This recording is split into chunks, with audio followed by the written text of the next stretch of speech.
So, good day again mga parts. Welcome back.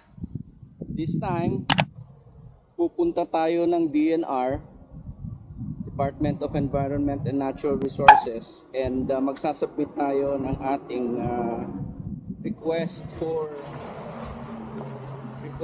commutation ng ating leave credits. Before, nasabi ko sa inyo na I used to work with the government. Isa ito sa mga naging assignment ko for roughly around 2 years. Naging chief of staff ako ng isang undersecretary for attached agencies na na-assign during the time na kinlose ang Boracay. So for 6 months na sinara yung Boracay, kami ang nagmamanage. No, it was the time of Secretary Roy Cimatu. So, if I'm not mistaken, 2018, 19, and 2020. So, after 2020, nalipat ako, bumalik ulit ako sa House of Representatives. Sa susunod, ikikwento ko yun. Pero this time, the reason why I'm requesting for the commutation for leave credits, kasi, nag-resign na rin naman ako. So, nasa government kasi may naiipon kaming leave. Yung aming sick leave at saka yung aming vacation leave na nako-convert into a monetary value. So dahil sa nag-resign na tayo doon, lumipat na tayo sa House of Representatives, magre-request tayo ngayon for commutation. At isa sa mga requirements na hinihingi nila, yung ating request. So kailangan ko rin mag-submit ng aking statement of assets and liabilities na required every year sa aming mga kawani ng gobyerno. So, samahan nyo ako. Again, gamit ko ulit itong Royal Enfield Hunter 350 kasi nang una, daling gamitin, very nimble. Sa singit-singit, pwedeng gawin yung isang motor ko, yung Yamaha Bolt 950cc, mabigat. Medyo ang hirap sa parking, ang hirap sa singit. Ginagamit ko yun pag mga long ride. Pero pag dito lang sa city, itong Hunter ang ginagamit ko. So, let's go.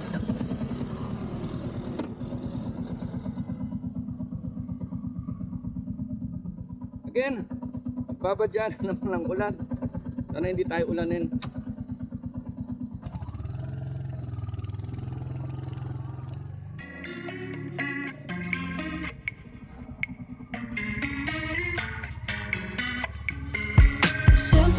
Simple minds. I guess we'll take it one by one, baby, one by one.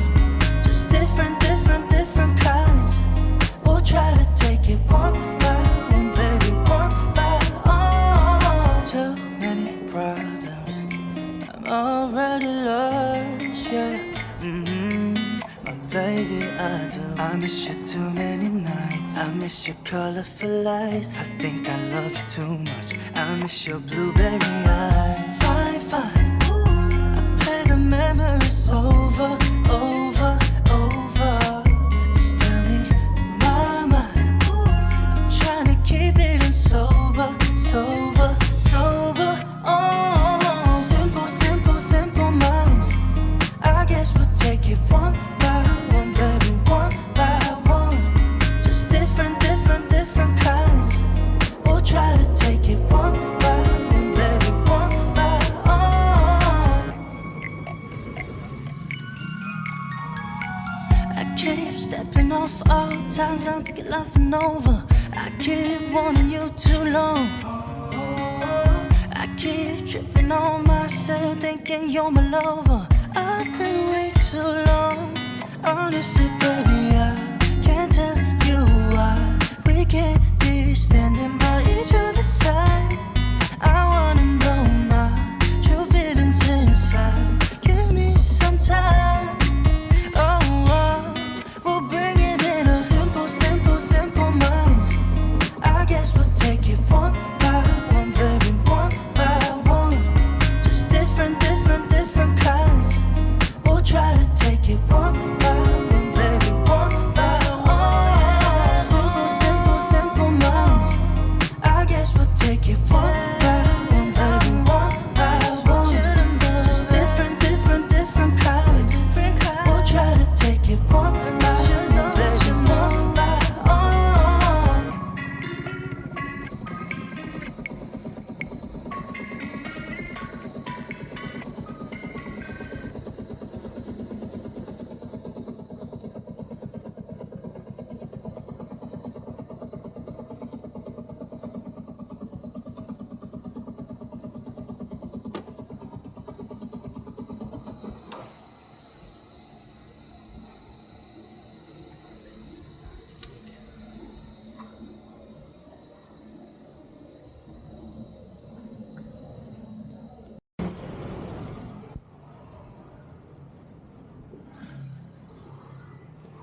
tayo sa DNR.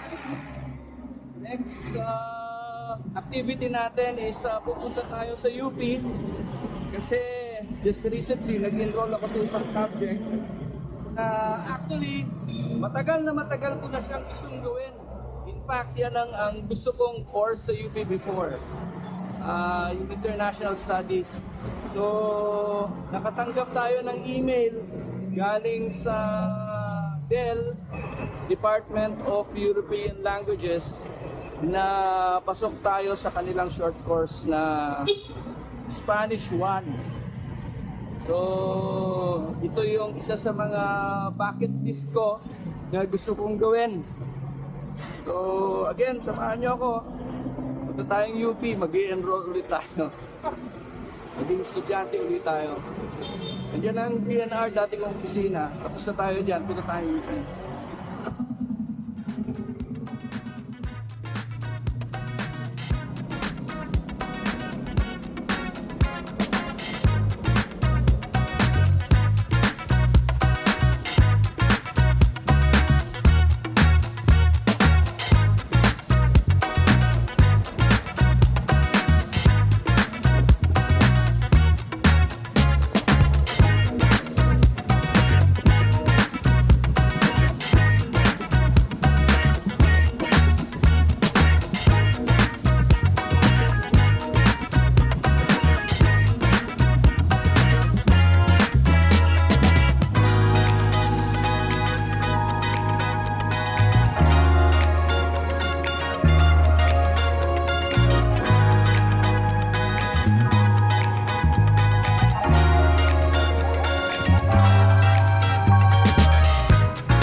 Nandito tayo sa College of Arts and Letters. Bago dati, tawag ang College ng Arts and Letters nasa Faculty Center. Pero actually hindi ko alam kung saan ang entrance. Hanapin na lang natin. So, check na lang natin. Excited much. Kahit nakakabig-subject. Nagtitrato kasi sa amin. Dapat lilipat akong site or kaya sa business art. May kontrato sa amin. So, yung pinuntahan nating building ng College of Arts and Letters, hindi daw yun yung mismong Department of European Language. So, pupunta tayo ngayon dito daw sa ginagawang bagong building. So, ayan siya. Pagod ako.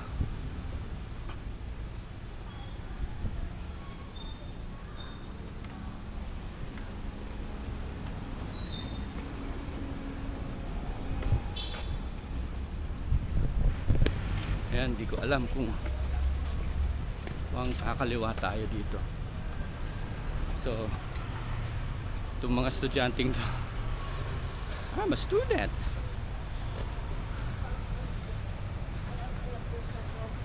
So, mag-aaral tayo ulit. Pero non-credit siya. Ibig sabihin, hindi siya madadagdag sa unit sa transcript ko. Yan yung wala lang, mag-aaral ka lang. So may mga ino-offer na short courses dito sa UP. Yan yung in-avail ko. Pero yan yung actually matagal ko nang gustong gawin. Tsaka gusto kong course kasi before nung pumasok dito sa UP, yung European language, gusto ko talagang matuto ng iba't ibang lengguwahe ng ibang bansa. Isa talaga sa gusto kong matutunan, Spanish muna. So yung course ko, hindi sila nag-o-offer ng Spanish. Hindi ko alam kung saan eh. Teka lang ha. Boss, pwede magtanong? Saan dito yung European Department of European Language? Pasok po kayo sa entrance doon po sa gilid doon, may entrance po doon. Tapos Okay. pwede niyo po itanong sa security guard. Itong building na to. Ah, okay. Hindi rin ako sigurado kung saan talaga eh, pero Ito- yung security guard alam niyo. Alright. Thank you, boss. Thank you. So, ayun, naliligaw na tayo. Hindi na. Ito. Sabi nila, likod ng bagong building. So, dati, ito yung building ng biology. Yan. Diyan din ako pumapasok before. Nag-jeep.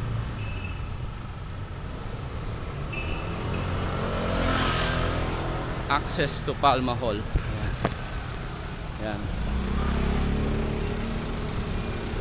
Access to Palma Hall.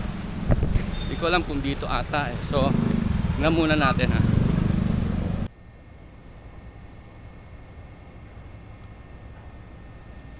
So, nandito tayo ngayon sa loob ng Department of European Language pero walang tao.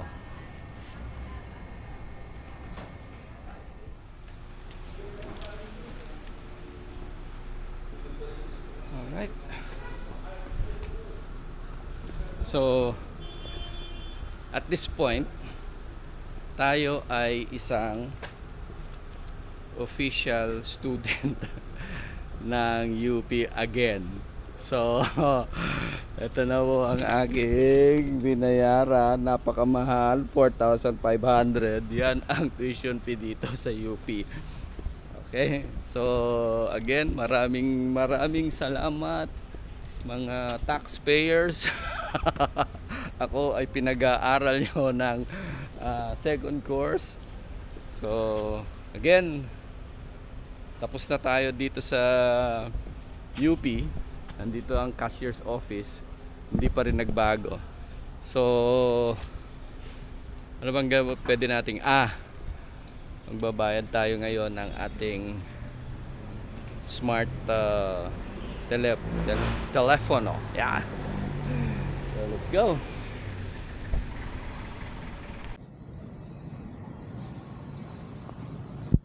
So, ayun, tapos na ang assignment natin for the day. Hindi na tayo.